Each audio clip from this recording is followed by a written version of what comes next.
The little red numbers are rolling, and my volume is going up and down, and I believe Mouse's volume is going up and down. Stop that. You know I hate it when you do it. Welcome to Geekamole, everybody, the show where we do our readings in our underwear, but you can't know for certain. Well, they would know if I stood up. Let me explain what uncertainty is. For the record, I'm always wearing underwear. It's whether I'm wearing pants is the question. And remember, ladies and gentlemen, we're all naked under our clothes. Surely not. Don't call me Shirley. So welcome to our 50th episode. It's exciting. And as exciting as we get. We've only lost one host. Well, it's not that we lost her. It's just that real life came and consumed her and took her away from us. And She will eventually be back, but life is crazy for her right now. So, in the I see her meantime, online, so yeah, keep Cece in your thoughts. She is working on her career and she has relocated. So, there's a whole bunch of things that you got to work on. life, career. That is my contempt for life and career. So, what I wanted to do real quick is to think back on our 50 episodes and just say something, that you're thankful for or that brings back fond memories. And because I kind of sprung it on Mouse literally about 60 seconds ago, I'm going to go first. And I just want to say I'm thankful to both CC and Mouse and to Crash and Foomf and everybody else and Nightstar and everybody else who has stepped in as a guest host for making this possible. Because this is the second longest project I have ever had. With Jaitera, the original comic, being the longest running at 86 pages, I believe. This being 50 episodes, I suppose technically it's the longest in terms of talk time. And I look forward to another 50, another 100, another however many, as long as we can keep up this frenetic pace. As long as we're alive. Oh, dear God. I don't know anybody wants to see me at 60 or 70 going, I remember back in the day when Commander Keen was cool. I'm going to give you some reviews of some great abacuses back in my day Damn that virtual reality. when we were young. We had real reality, gosh darn it. I had to live a real life. Simulation was a thing you did on the... There goes my green screen. What the fuck? Suddenly it's yours, not mine. It's mine today because, I don't know, whatever. All right, so what are you thankful for or whatever your thing? Well, I was going to go for what you said, but since I have to come up with something else... Who said you had to come up with something else? Just do what he said. I don't care. I'm going to wear the same dress you're wearing, bitch. Mm-mm. Mine's more fashionable and I did it first. Whatever. Actually, I am thankful for people who have watched our show and for people who have come onto our show, like Lori and Corey Cole, and we were very, very thankful that we could help, put a little bit of their game out there. And for Sean and all of the wonderful people at Gaming Girl and Vixen. And actually, here's a very, very personal thank you to them. Most of you don't know, but my mother passed away in October. And I was kind of disconnected from a lot of things. And I received an email when I got back to the United States with the sweetest thing. The Gaming Girl and Vixen team had talked to Gemma, who is the artist, wonderful artist for their comic. And they sent me two things. One was a picture of my comic character, Vorpal, and the other one was a picture of Wonder Woman wielding the Ecuadorian flag. And I thought that was the sweetest thing. And I'm very, very thankful for that, too. I don't know where they would get the idea that you have any like for Wonder Woman at all. I mean, it's not like... I have no idea where they get that. It's a complete mystery to me. I was completely shocked. It's not like I've got a bracelet or anything. Or a hat, or or hat, or any of that stuff. my Facebook profile page. It's not like you haven't spoken about her almost every week. We've got her available as a topic. All right, so this is our games episode. There's a whole bunch of time sensitive crap, so let's start rolling real quick. Let the good times roll. Let the good times roll. And by the way, if you're looking at this on Monday, the day after, the Steam sale should still be going on. Go ahead and spend your money there, baby. Oh, please, believe me, I've already spent at least $100 on Steam. I have made so many bad decisions. Well, we're about to talk about some, so... Speaking of bad decisions, actually, it's a perfect segue because No Man's Sky is getting its first major update in a few following weeks. Hello Games said that the Foundation update will include base building features into the game as well as set the stage for further updates. So maybe we'll actually get a complete game someday. The release window has not been dated, and more details about the patch will also arrive at a later date, which doesn't really fill me with confidence. The Foundation update is supposed to be a step one towards winning back those fans who couldn't wait for the game before its release and then were completely and absolutely crushed at the fact that... And justifiably crushed that... So that it was much ado about nothing. Many, many promises that were not kept. It's almost as if the game had been made by Peter Molyneux. So... This will be the first patch for No Man's Sky, which was released, let's remember, September 24th. We could say it was almost like it was made by Peter Molyneux, but he at least knew when to shut up. Not anymore. He has just recently said that he wants to do Fable 4, so... Yeah. I've seen. Yeah. But we're not covering that because... holy crap. Not until it's a thing. Yeah. We'll talk about Acorns at some other point, but if you want my recommendation, play Starbound instead. That's a complete game. It's got everything. So it has all the things. Whatever. It's just two-dimensional. It has all the things. All right. You can build an underwater crystal palace like I did. Or a gigantic space museum like I did before it rebooted. I miss my giant space museum. Anyways, is that it for No Man's Sky? I can make it again. That's it for No Man's Sky. I'm just not in the mood to do it again. It was giant. I had pictures of it. I could totally make it again. All right, next up, City Skylines. It was only earlier this year we were talking about the new expansion of City Skylines called Snowfall. And now, after experiencing 2016, FU 2016, I'm just saying. How could we not end this year with an expansion that brings us natural disasters? It perfect. Just seems it's perfect. Absolutely perfect. So it's this year in that case. So basically, this will be an expansion coming out on Tuesday, I believe. It'll be $14.99 on Steam.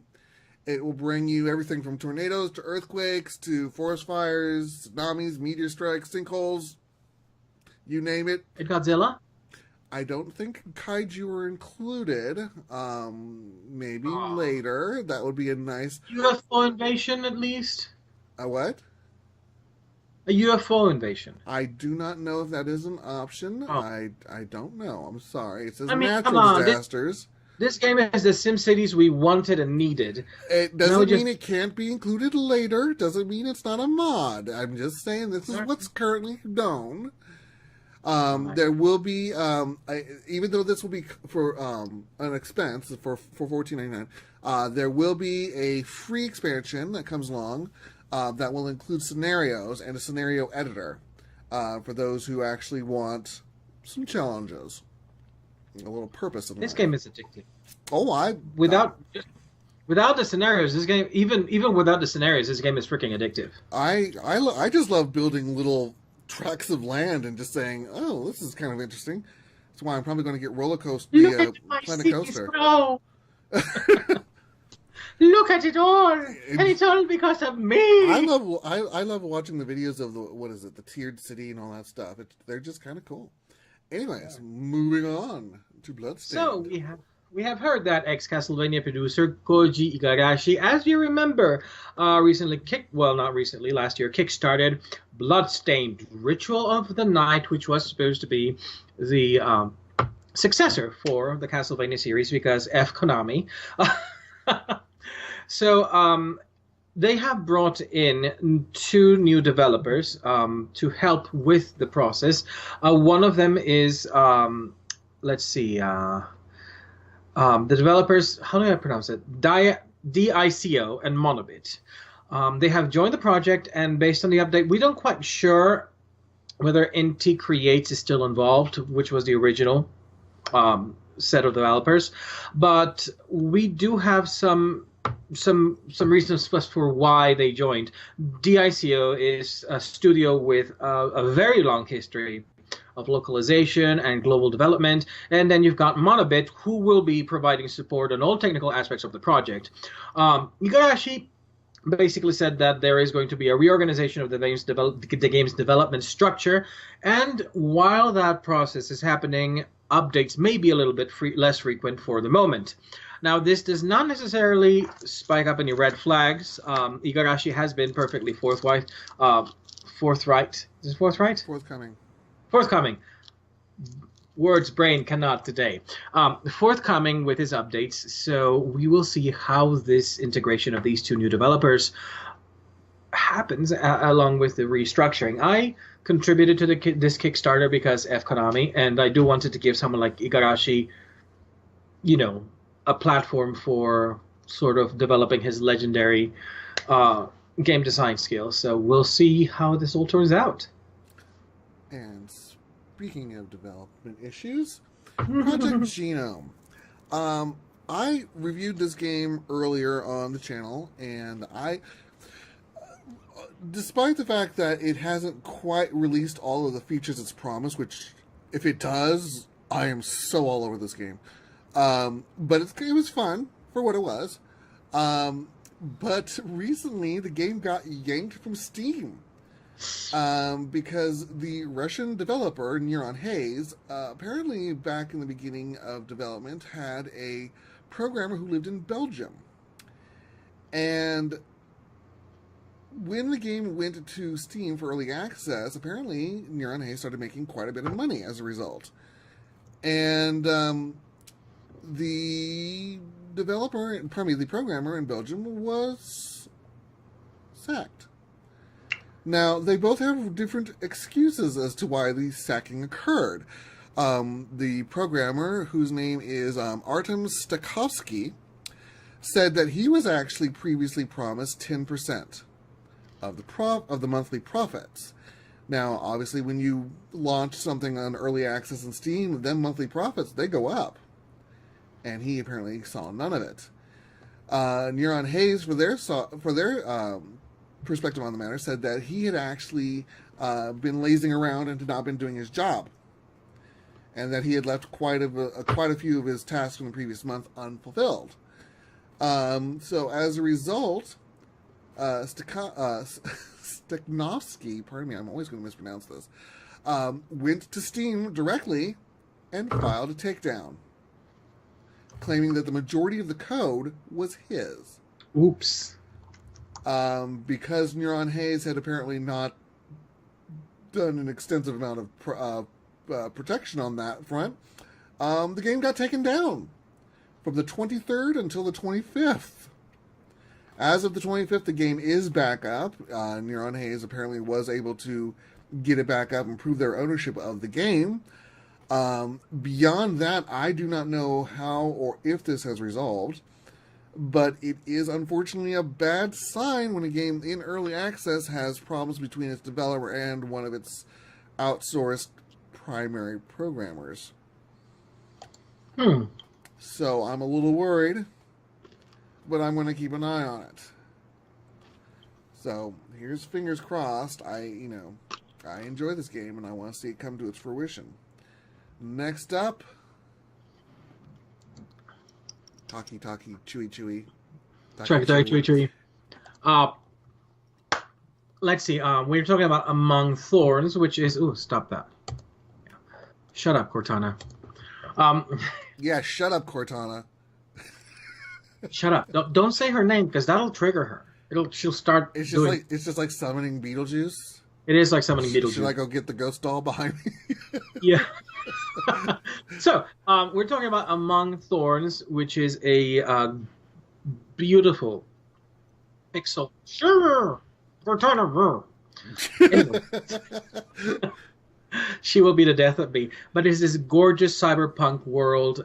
It is suffering from a sort of technological plague, and you play the character, the main character, who has still she's got to put bacon on the table. So she's working, but she's also solving puzzle and talking to people she meets. It's a short game. It's about half an hour, but you will treat it. You will have some of the most beautiful pixel art out there. I heavily recommend it. This game, you can choose to pay whatever you want to pay to buy the game, and it's available over at Itch.io. I heavily recommend it. Go ahead and give it some love. We love indies, at least I love indies, and I like to encourage the little baby developers to go ahead and make great things to make AAA developers go, ugh. So go ahead and look for Among Thorns. I've got the actual animated title up there. I'm wondering how many seizures it's causing. You actually have the animated title. The one with the flickering. Yeah, I managed to sneak that in there. Finally.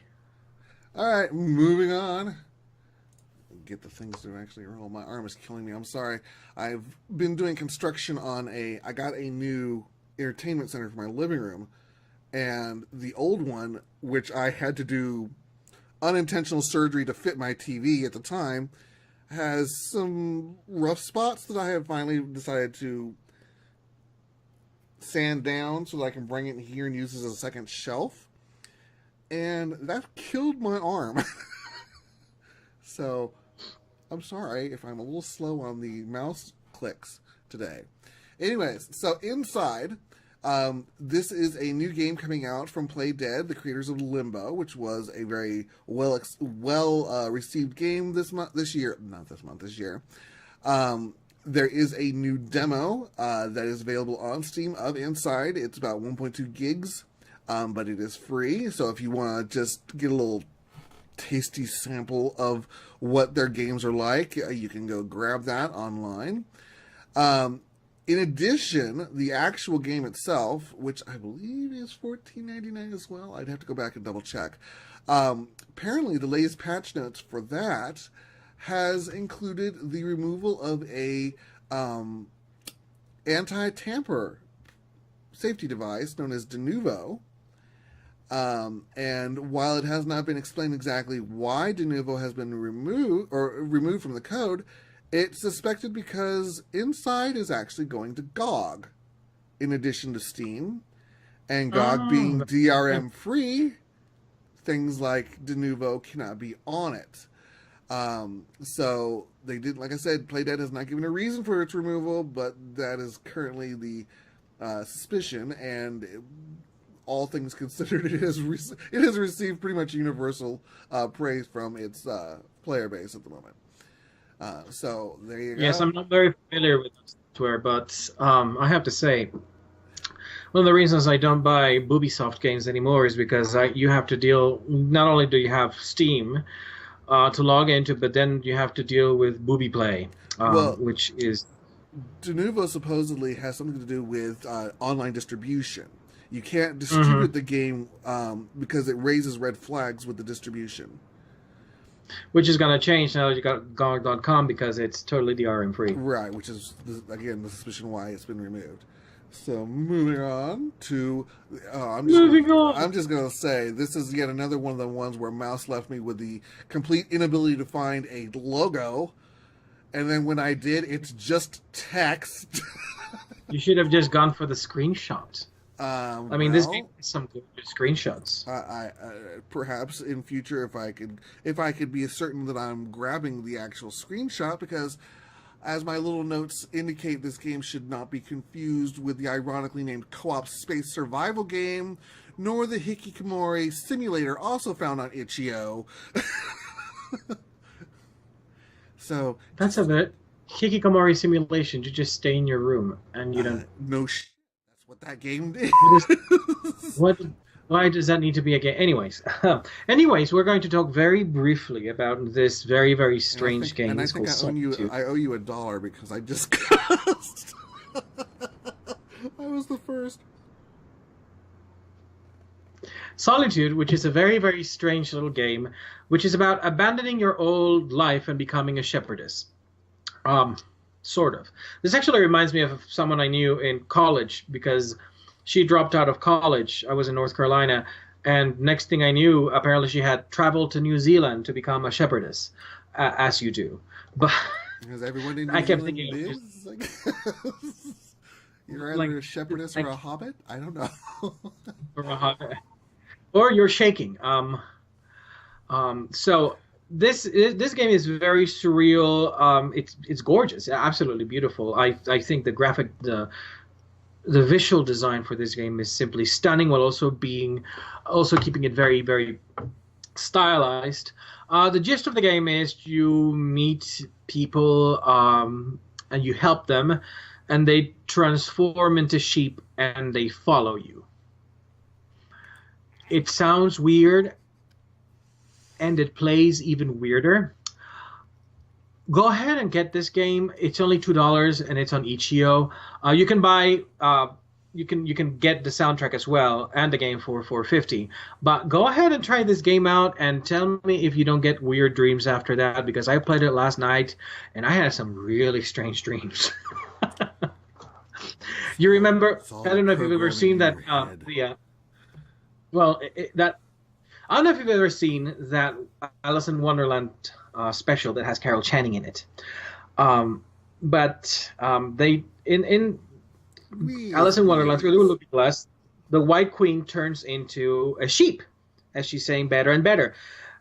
You have not experienced terror until you have seen Carol Channing actually do it, because she goes better and better and better, and she starts transforming into a sheep. It is very nightmarish. I did not have as bad a series of dreams after watching that as I did after playing this game. It was trippy. So go ahead and get yourself this game.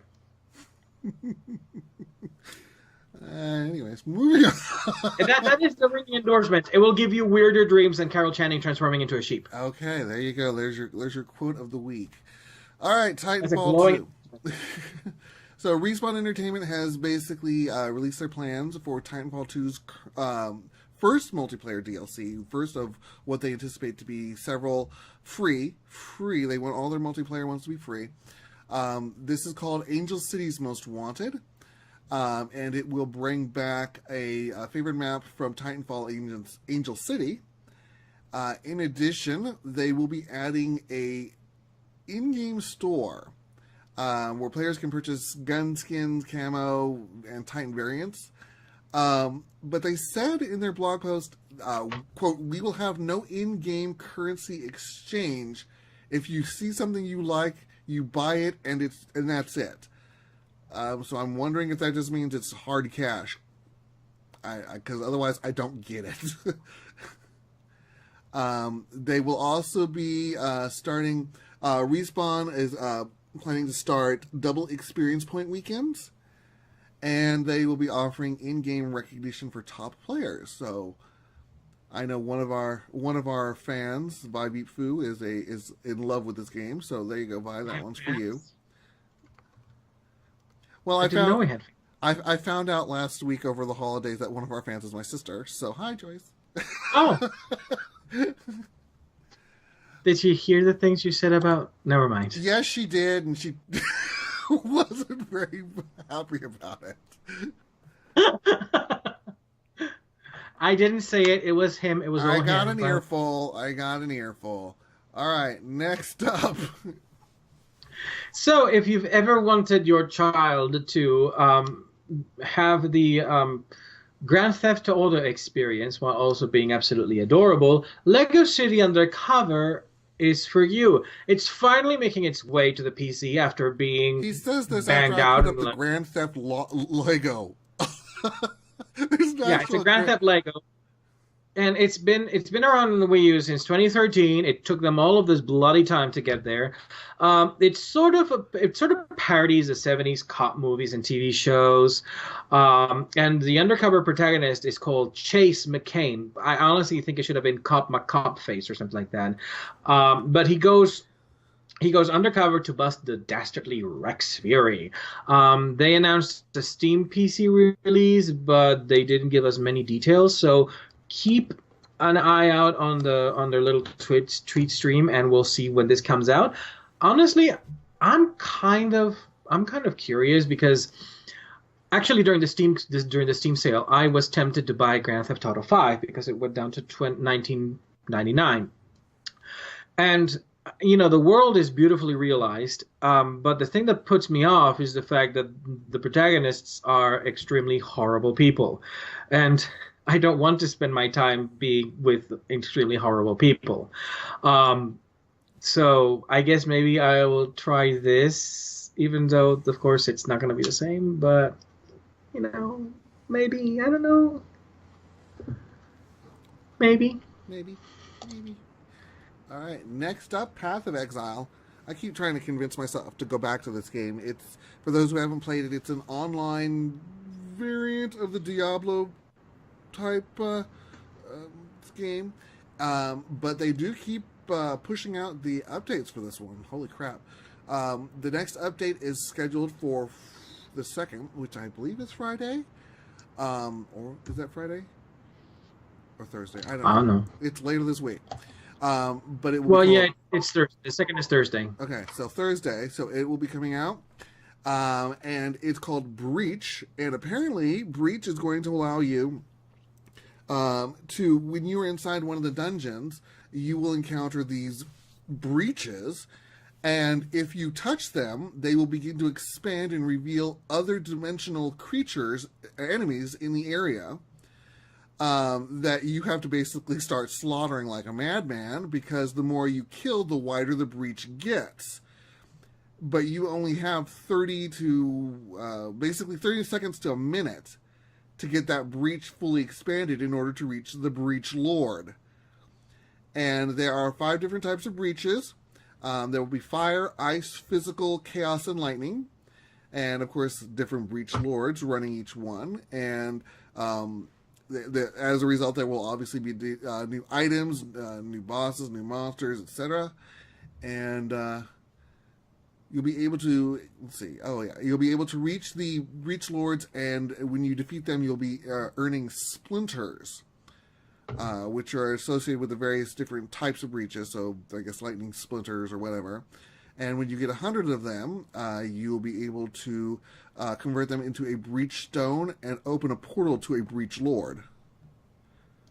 So, new stuff coming out. New stuff. And Path of Exile is free. So your expansions are free. And moving on. The game that makes everybody cry. The Walking Dead. Season 3, the Telltale Games, brings back Clementine, the saddest little girl in the world, and the most unfortunate one, but the one we all love, along with some new friends and future zombies, because let's be frank, 90% of the cast will be a zombie by the end of it. The season 3 is coming up on the 20th of December, and we have the synopsis from Telltale. When a family is all you have left, how far will you go to protect it? 4 years after society was ripped apart by undead hands, pockets of civilization emerge from the chaos. But at what cost? Can the living be trusted on this new frontier? As Javier, a young man determined to find the family taken from him, you meet a young girl who has experienced her own unimaginable loss. Her name is Clementine, and your fates are bound together in a story where every choice you make could be your last. So we've got that. I did interpretive dance for you. All right, so that's the end of the show for us, but I do have one call out. I beg your pardon. Why? Because there's another topic. There is? Yes. Oh, well, go on then. Go on. Jesus. Don't close the show. I close the show. I know when the topics Well, before are you done. do it, I will have I'll have a shout out before you close the show. Okay. Well, as long as we're in the land of Telltale, Batman, which has not received the acclaim that it's craved. It's kind of stalled out in terms of storyline lately. The fourth chapter, the penultimate chapter, has come out, and we'll be revealing, without me going into too much, we'll be revealing one of the most infamous of villains that we get to know from the Batmaniverse, otherwise known as the green-haired one with the big old smile on his face. Yeah, he'll be there. I won't tell you how or why. But just as a heads up, for those who would like to try the game out and have not had their opportunity to do so, the game is free on the Windows Store for this weekend only. After that, it will be going back to its normal price of $5. I'm assuming that's just the first chapter. But if you want to try it out, go grab it before midnight tonight on the Windows Store. If you trust the Windows Store for anything. But there you go. That's the end of our topics. Now, if Mouse would like to say something. All right, I want to say something. Today it is Sunday, November 27th, and it marks a very special day. Today is Corey Cole's birthday. So on behalf of the Geekamole crowd, we want to wish you a very merry birthday. I didn't want to say it. I don't know why you would have to worry about saying his age. You could have just said happy birthday. I don't know how people feel about that. You didn't even have to bring it up. You could have just said happy birthday. Happy birthday, Corey. Next time you do the call out. You would have had to have told me about this in advance. Now would you? I could have made a graphic. I sprung it on him, yeah. All right. So I thought you liked having things sprung on you. I'm going to leave that one I'm just going to let it go. I'm going to pick it up. All right, so I'm going to go finish my work on my furniture, and I'll get this up as quickly as I can because we have so much time-sensitive stuff in it. And Indeed. We will see you guys next Sunday for our media topic. Oh my God, it's almost coming up on. We have to figure out what we're doing for the end of the year now. Well, we're going to do the usual thing we usually do, which is we tell what the best and the worst. That thing we did once? Huh? That thing we did once when there were three of us here and we were doing all of it in one shot. Yes. Translation, yes. We need to figure out what we're doing. All right. It'll be special. It'll be special, just like every after-school special there has ever been. It'll be a very special after-school special. We can't guarantee what kind of special it'll be, but it'll be special. It'll be special in that way that every one of our shows is special. It might be church lady special. Well, isn't that special? Yeah, sure. All right. Anyways, so that's it, guys. We will see you next time. And bye. Bye.